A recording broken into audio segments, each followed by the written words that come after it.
knocking our doors to you and we're making you very welcome from jump. And that means that from day one, we have always had diversified programming, programming that goes beyond what galleries are presenting, that even engages kids, as we talked about children. I've had little kids walk up to me, I think this was in the 2018 edition of Artex Lagos, and say, hey, where's the coloring wall? There's nothing for me this year. I want the coloring wall back. And we're like, okay, we'll bring it back. And even this year, we've partnered with Poly Alakija to do a special kids sheet. So that they arrive at the fair, they have coloring pencils, and they're invited to draw as they move around the fair. And I don't think Art Basel or Frieze has to worry about that, because we are situated in this environment where we know how important that early immersion is. It's something that we take very seriously indeed. So let's see what the results have been of all of this work. We're all sitting here tired in one way or another. Choma may be less tired because your tiredness begins from tonight and then rolls out. I am absolutely exhausted. I was at the fair until 2 a.m. yesterday because we had Artex Live, which is the show you bring musicians together, and that was an incredible night. Nare, you've pulled in here. There's so much. Azu's been running Lagos Photo. So let's talk about the impact. Let's talk about the change that we've seen as a result of our efforts. And Choma, I mean, this is the 10th year. I would love to hear what those results have been, and also what are your hopes for the future?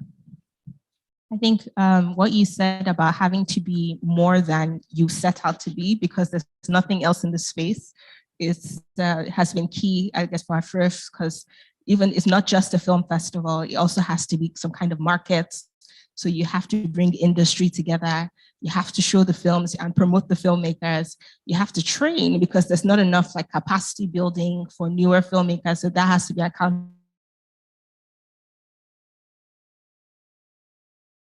for. Parties you have to do, like, so people can network, and then that happens, well, every day this week, starting today. And then you also have to have an award ceremony, because then that's what sponsors tend to gravitate towards. They want the razzmatazz or something big, something, so there's also like a global award. So you have to like provide all of those things to put the festival together. And I mean, in the past 10 years, it's been like, there's been a lot of growth. There has been a lot of collaborations across board, from festivals to filmmakers who have even formed collectives who are starting to work together. There's been growth for the filmmakers themselves. We have seen filmmakers who started out as students, who are going on to the international stage. There's been the growth of the festival. Like, I think even like in the spaces amongst festivals, AFRIF itself has grown, AFRIF herself has grown. And then for the future, there's so much more to do. I guess the landscape has changed so much in the past 2 years, where in a sense, film festivals we have to kind of reposition because they're the streamers. And now, all of the content that felt exclusive is now readily available. So you have to kind of go back to create and remain relevant, and to remain relevant in building voices, because what's happening now is that the platforms are more established, the individual voices, and festivals have always been about the voices, like who is the next director. There's CJ Obasi, there's Abba Makama, there's Emma Idosio, and we need to continue to build the individual filmmakers and to promote them as individual voices. And I guess that's where we have to really think about like how to remain relevant in this time, how to make sure the audience remains engaged, because there's too much content. There's too much content to choose from. The focus is dropping. There are newer audiences all the time. So we're going into gaming. So so there's a gaming happening. With the last festival we partnered with Comic Republic as well, because there's animation, there's comics. So there's in one sense you have to be aware that you can't do too much, but in the other sense you have to also be remain ahead of like what's happening now. So for the future, that's the collaborations that we see happening. There's, the streamers are even going into gaming. So there's film, there's television, there's animation, there's being music, as well, because the music in film is becoming, is standing out. Well, it has always stood out, but we haven't paid as much attention to it on the continent. So it's about like collaborating across board. It's about knowing that knowing that we need to partner more, but also making it like, the best week in film that you would find on the continent is vibrant, is for newer filmmakers. So to remain focused on our filmmakers and on that audience, but knowing that we have to stay ahead of everything that is happening in the world today. Thank you. No, that's really great. And Azu, what about you? I mean, Lagos Photo is 12 years old, AAF is 16 years old. You must have seen immense change in that time. But if we speak directly to kind of the efforts of your organization, what would you say some of those results have been? And then what are you hoping for the future? Yeah, so recently we, last year, because we couldn't physically have a real-time, real space exhibition for Lagos Photo, we launched the whole museum. And for the last, since my time in South Africa as a museum director, I began to think a lot about collection and collecting and how that has changed, and the conversation around restitution and how the current modality differ from, say, events 200 years ago, 150 years ago. And that led me to think about how the activities that we engage with today can sort of accelerate the intelligence around restitution. And by that I mean not forcing, but inducing citizens, normal people, to begin to understand the importance of heritage, right? And to understand that, because the conversation around restitution is so old and so long and so unchanging. We saw a movie by Nikwato, well, 50 years ago. It was made in 1970. No difference between the events at that time and today. So I thought, how can we create activity, and how do artists react to this in this space, to really think about future museums and how can we spark that intellect? And that led to us thinking about the whole museum, an online platform whereby citizens can send in 6 to 12 images of any objects that they feel have a sort of personal, spiritual significance, not material, what we call objects of virtue. And if you make a photograph of this object, you send it to us, we build a sort of heritage for you online. And we ask the respondents, the citizens, artists, anyone in society, to really tell us why they selected these objects. So basically, if you had to, move to Japan and you had all the money to shop for clothes or whatever it is that you need in Japan, you only need a tiny bag. We need you to pick 6 to 12 objects. And I thought that was an intelligent way to sort of induce people to begin to think about heritage, their own cosmology. And the results of that have led to what we're doing today and the activities that we're engaged with.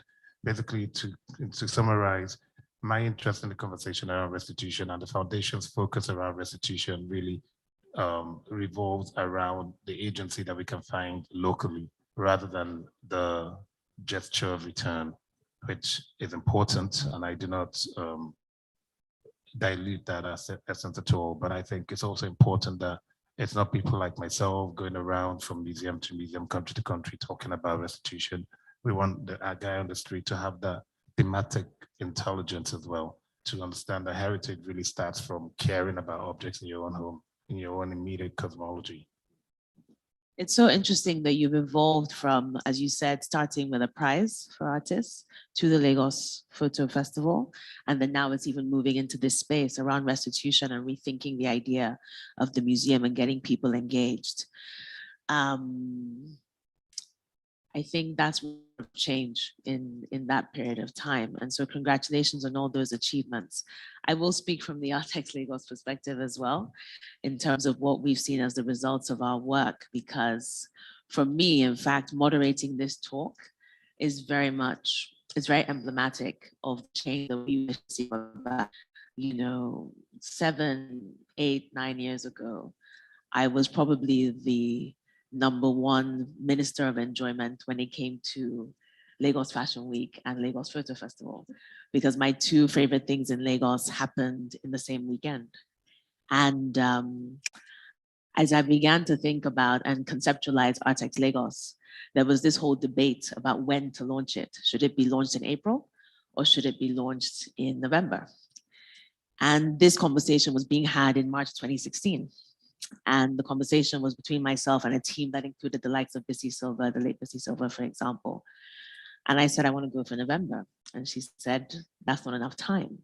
And I said, actually, I really want to go for November because my vision is not just to build an art fair. The vision is to build an art season. The vision is to create what you have in cities like Miami, where you arrive for a week and the entire city has come out on display to show you the very best of itself. And in that first year, we knew we had a number of international visitors coming. And so we knocked on the doors of every gallery, every restaurant, every lifestyle space saying, do you have an exhibition to organize? Is there something you would like to do?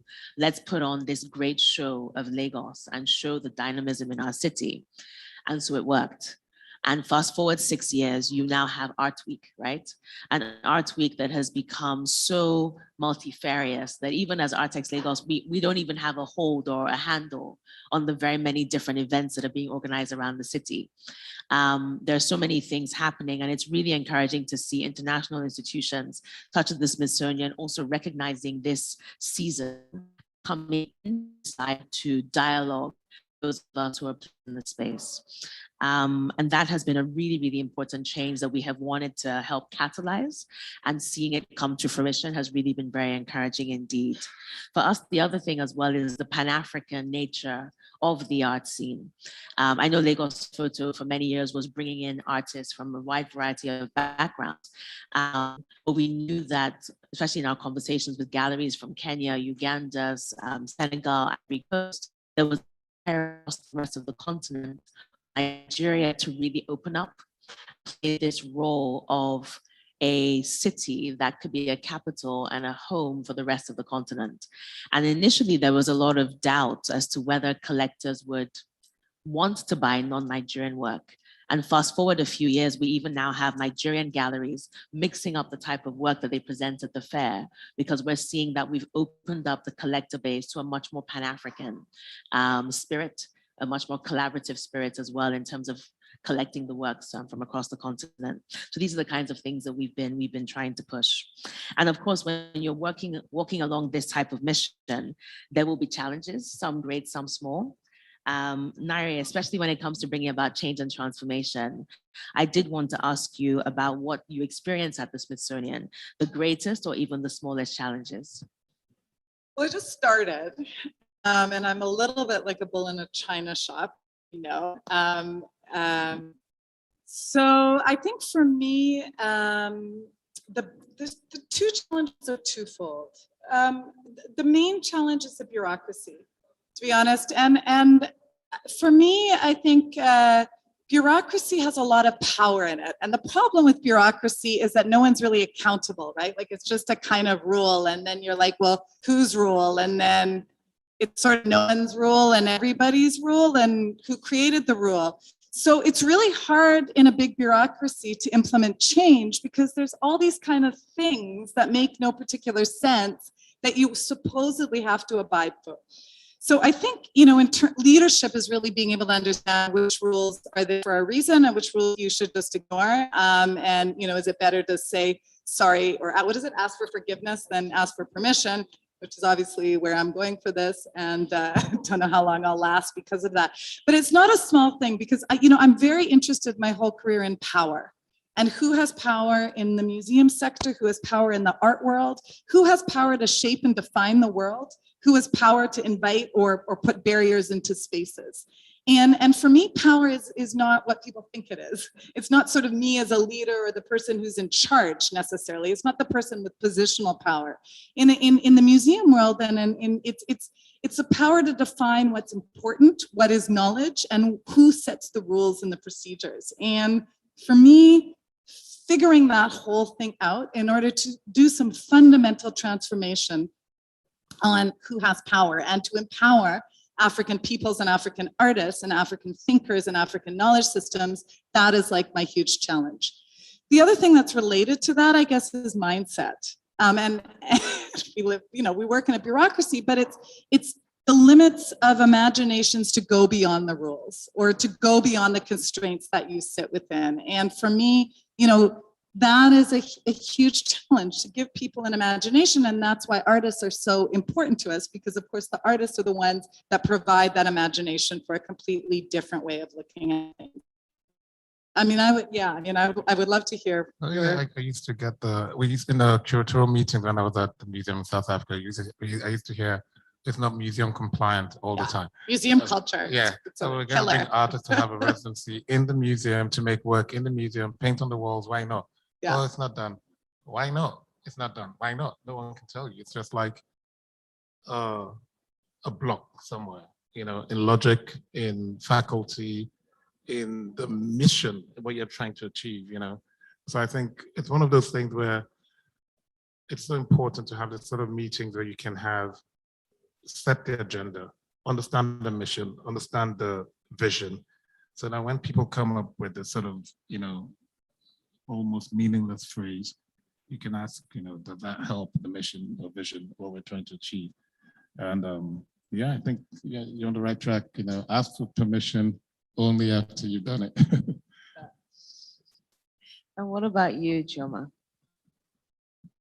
Well, every year AFRIF is kind of provided free of charge to everyone. So the training, the films, the filmmakers that are brought in, and so a big challenge has been more related to funding and fundraising, but is also but what's happened over the years is like, instead of looking for like maybe one big sponsor, we've been able to build a program in such a way that there are little partners that come in, across the program, and so they'll just take like one little bit of one bit of everything in the program. So that has been easier to manage in a sense.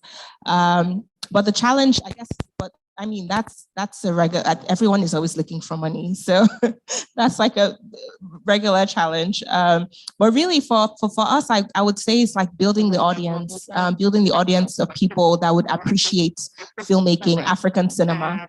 And building that audience hasn't been easy, because people, the palates, especially here, is used to something else. They're used to Nollywood films as they are. So building a palette, building an audience that appreciates it, have taken a while. But then, like I said, with the streamers, it has come and accelerated that growth, because now people are more receptive, watching films from elsewhere, and is now to see how the filmmakers can become collaborators, and they can only become collaborators when their productions are sustainable, where they're able to make a living across the board. So not just the producers, where we're able to build an industry. And right now in film, we don't have so much an industry. So we have individual pockets of producers doing individual things across the continent, but we haven't been able to build that into an industry. So when we're able to, I guess that's the challenge for the future, is as filmmakers come together, or as the industry comes together, from score to music to sound to all of the different areas that make up the production, and we're able to build a sustainable industry, then it would be easy sailing, because then the industry would build around the festival, and then Can I just pick up on the Nollywood thing?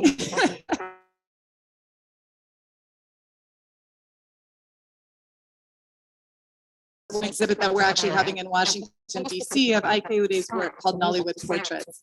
And I think that exhibit and the sets that you have here, it's a three-part experience, taste, mystique, that culminates tonight in the Africa Film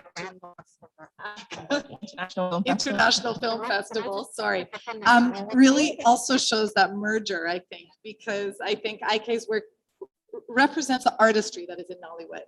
And represents the ability of Nollywood to actually cross genres, which we're doing today, from art, which is the photos, to photos, which is also art, to film, which is also art, to art, which is also art. And that's a lot of, our challenge too, is to make people think of art in a different way. And that's also why we have a partnership between a visual artist and a chef, which is the taste memory outside. And we have the set, which is participative, and we have a sound experience, which starts at 4. And so it's really pushing the boundaries of what is art and what belongs to who. And that is also a challenge. Sorry, I interrupted you. I just wanted to do the plug of like, yay, Nollywood. No, remember we did say at the beginning, we're co-moderating this. Everybody with a microphone is a moderator at the moment. So no pressure there at all. What about you, in terms of these collaborations? You guys have been in the space for a really long time. What are some of the most exciting ones that you've seen or been part of? Collaboration. Across disciplines. Oh, of course. We've like in the first instance, supported his idea. And at that time, we invited Kunle Fulai and Maki, and product designer in a workshop where we talked about how the visual art, the lowest common decimal, if you like, of all of these incredible creative energies. And so we actually invited also a photographer who was a sort of expert in shooting album covers for musicians. So yeah, I'm always interested in how contemporary art really is at the sharp end of contemporary visual culture and how we can really have more interaction. I'm always a little bit disappointed when I see the music industry sort of outsourced energies. Like, we've got these guys here, and it's not hard to, we're not hard to find. So we're constantly reaching out, but with collaboration, it's also energy, it's also intention, it's also goodwill, good faith as well. People coming with the proper intention and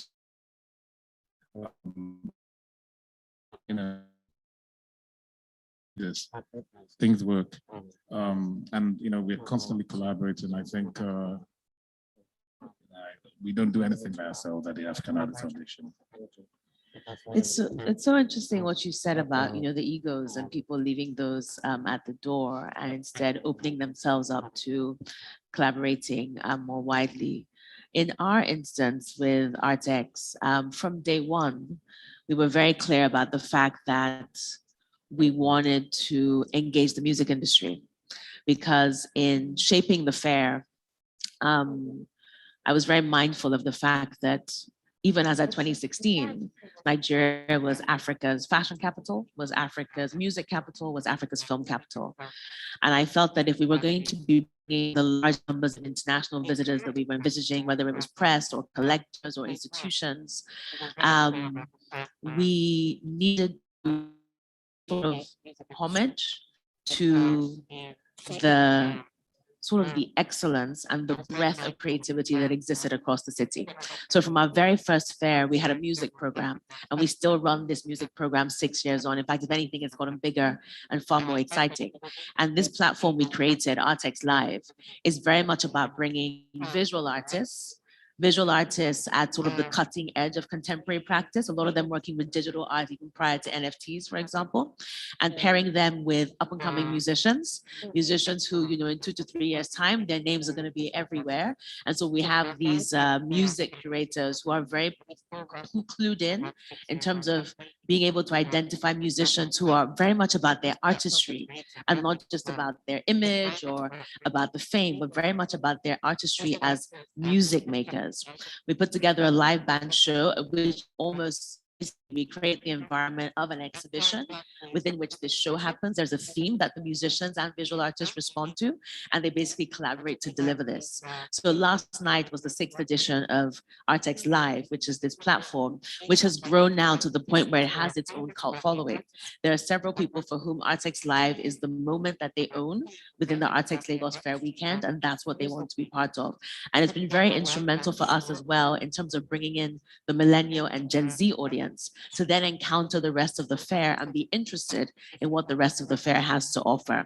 So this is what I mentioned held last night, and is why my voice is a little hoarse, because we literally were dancing until very, very late into the hours of the morning. But it has been very exciting leading that over the past few years. I think we should. I was going to ask one last question about technology, because obviously in line with the pandemic and all that's happened since, as we have described the home museum, for example, that African Arts Foundation put together in response to the pandemic, it'd be great to hear from Chioma or yourself, Nairi, about how technology is changing not only how you deliver what you do, but what you even decide to do in the first place. You go. Well, with technology, I guess the main thing is having to have a hybrid festival. So there is the element of, and that helps to like increase the audiences, right? Because you're not just focused on the audience here, but we have, so this year there's a hybrid festival with AFRIF, but also I guess it's also changing the way that, films are made, is changing the way that people respond to films. I said as well that there's like a gaming competition within the festival, and that is actually also happening like online. So I guess like having to move online is a key like factor that we have to respond to as AFRIF this year. But I mean, technology has I don't know, it's accelerated everything. So it's accelerated everything, but we still need like human curators. So that's good before the algorithms take over. I think for us, we're still exploring what it could be. I think the pandemic has been so great because it's made us all a little bit more intentional about technology.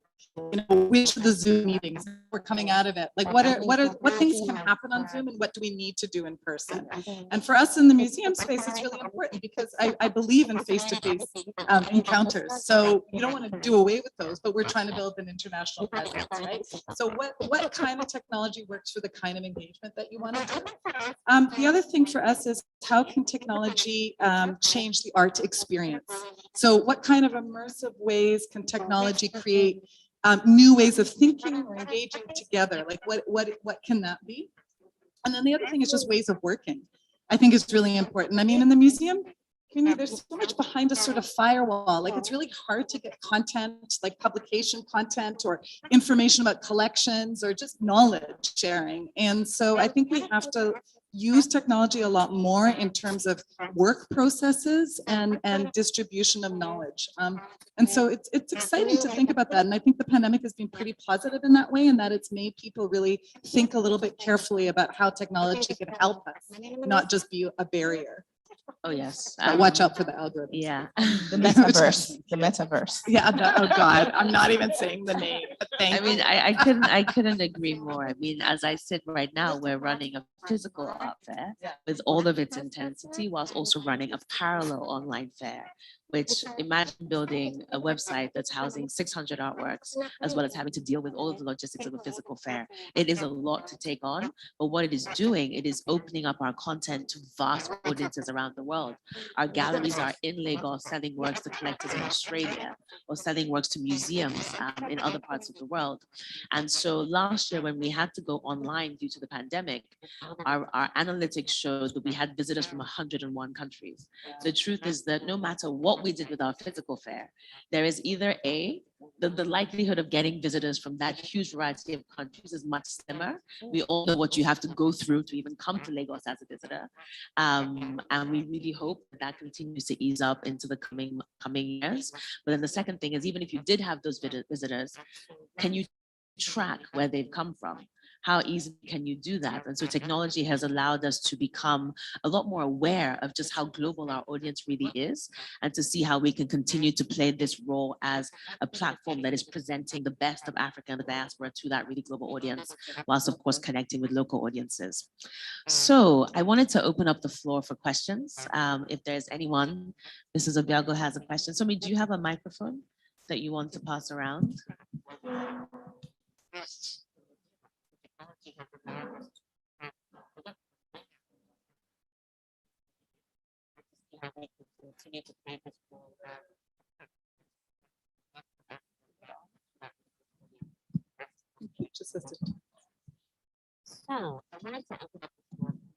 Thank you very much. It's been an amazing experience to listen to all of you. My name is Sandra Ubiago. I run SMO Contemporary Art. 70-something-year-old collector came into my booth a few nights ago, and she sat down and she said, "You know, Sandy, what we're experiencing at the art fair is a bubble. It's a bubble because there's a whole mass movement outside this tent that is hungry. There are people who you're not reaching." And I think that's the question that I have. How do we move art from this exclusive arena through technology? Yes, we're reaching the youth. Everyone has, it's great. And we're reaching out to the entire world through this type of a conversation. But then how do we use this creativity to create wealth on the ground, on the grassroots, all across the country, and use it also as a way of shining light on issues like social justice? And I will just help both of you a little bit, because I know that AAF has done a lot over the years in bringing these big photographs into the city and mounting them and having people congregate around them and start new conversations. And I know how I have been, touched when I've driven around the city to see how audiences have reacted to some of those images, which raise a lot of controversial issues. And I think ArtX has done also a great job last year during SARS, the End SARS movement, when you really used your platform as a key for social justice, encouraging young photographers to share their photographs. So we need to move the envelope. We need to move from enjoying art for art's sake to really creating equity, creating power, creating access, helping to bring about a democratic, good society. And that's my question and my comment. Yeah, it's a really important one. I think one of the things that we often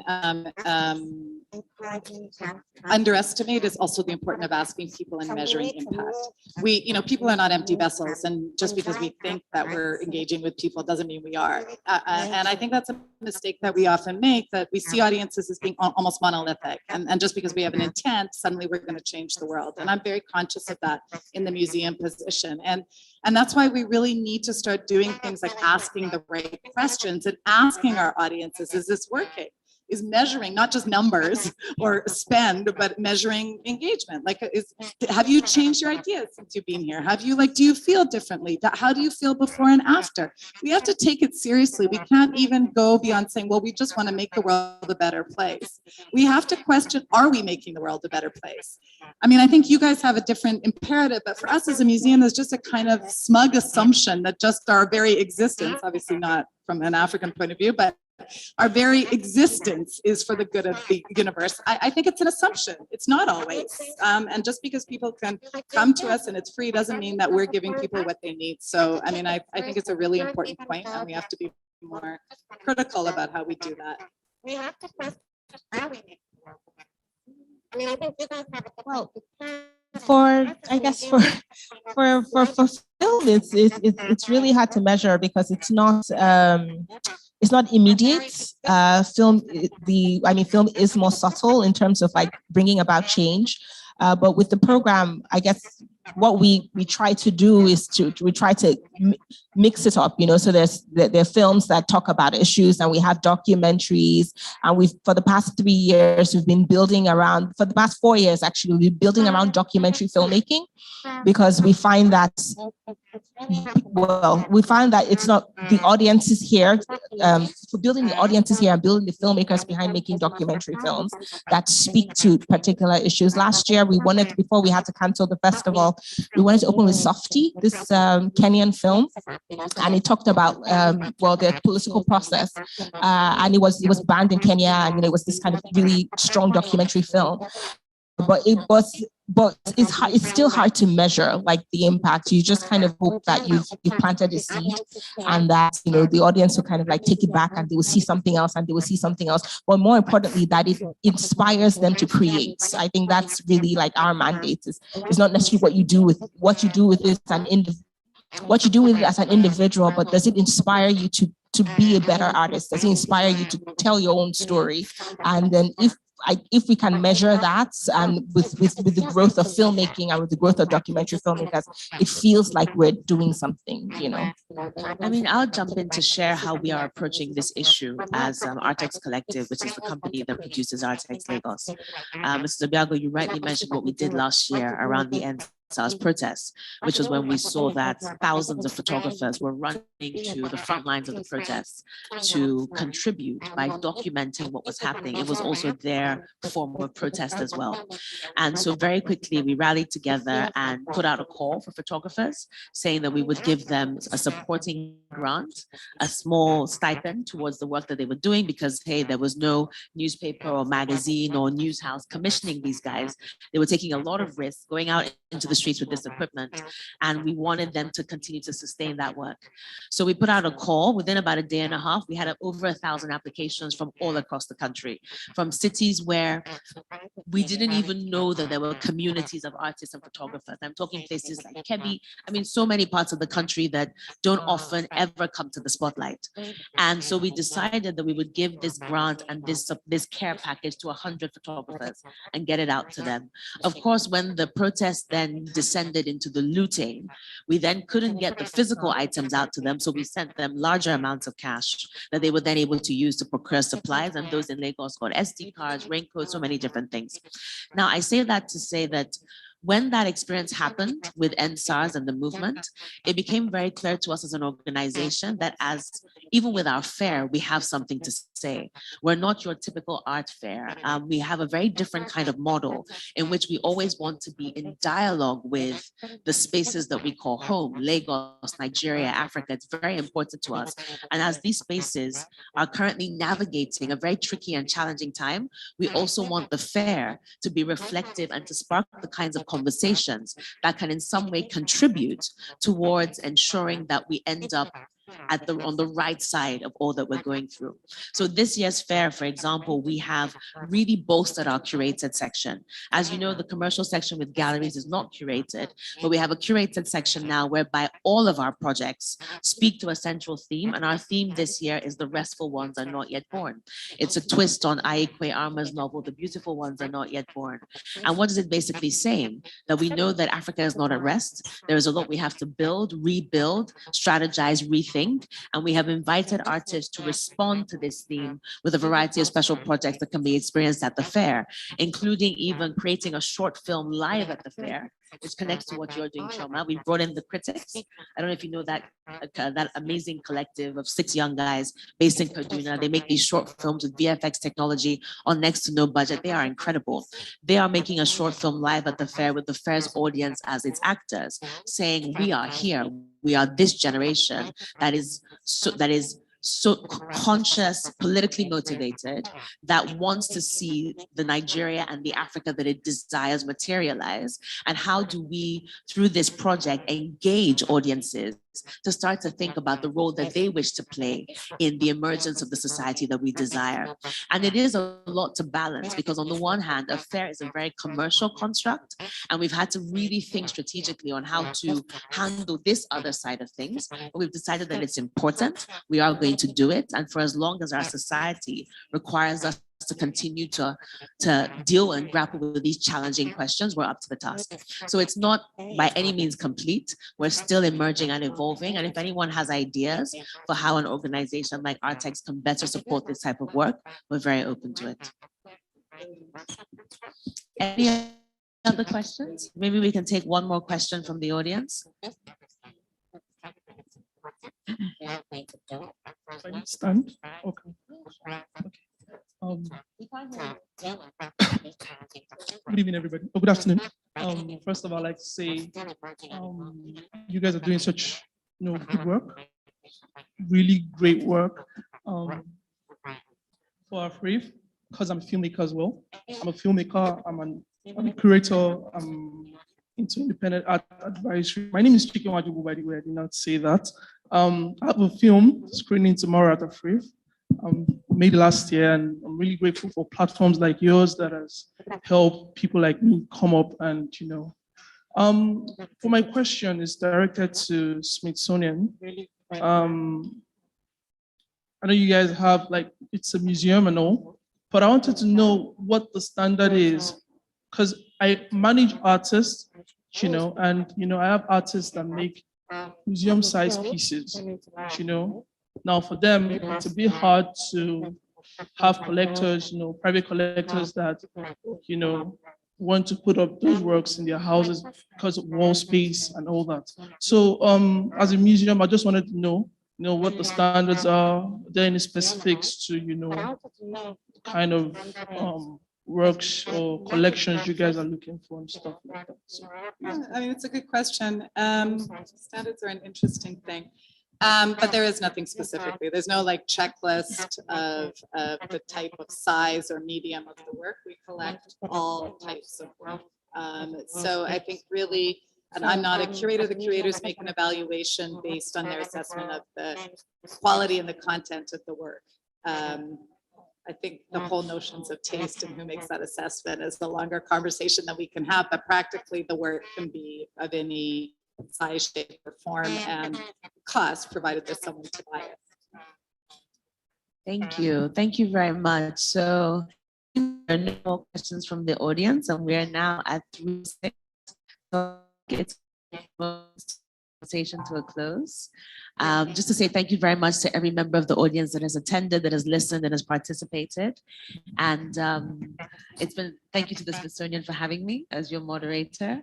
Mary, if you wish to share a closing remark, please feel free to. Yeah, there's one practical and two not practical. So I wanted to thank really very, very, very, very, very heartfelt thanks to the African Art Foundation and Lagos Photo Festival, to the AFRIF, Africa International Film Festival, and to ArtX, to today for being such great and willing collaborators as we kind of go through this space. And I really appreciate you being here today and the projects that we've done together. And I hope this is just the beginning of a future collaboration.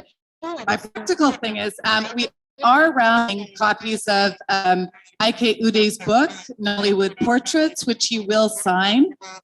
So if you want to stick around for a second, we have some names based on the RSVP list that we got. And if you're here, you can have a book that Ike will sign and have your photo taken with the artist downstairs. So we'll do that right after this conversation. And just wanted to say we're having a sound experience with Emeka Ogbo that starts at 4 o'clock, which will be upstairs. And Emeka Ogbo is an incredible sound artist, Nigerian. He's streaming in from Berlin. So I encourage you to stay for that because it looks like it's going to rain anyway. So thank you very much for this. Let's close this session and I'll hand it to Somi to do the raffle. So thank you.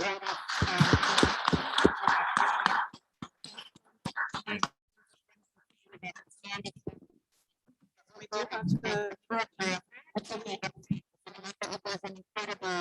Sound artist from Nigerian who's streaming in from Berlin, so I encourage you to stay for that because it looks like it's going to rain anyway. So thank you very much for this. Let's do another hand into something.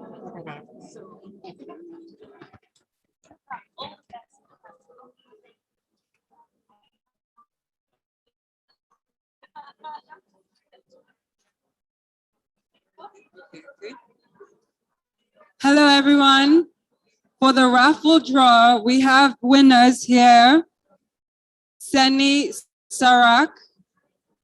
Seni Sarak. I don't know if I'm pronouncing it right. And Islamiyat Adebohun. No? Islamiyat? Okay. Thank you.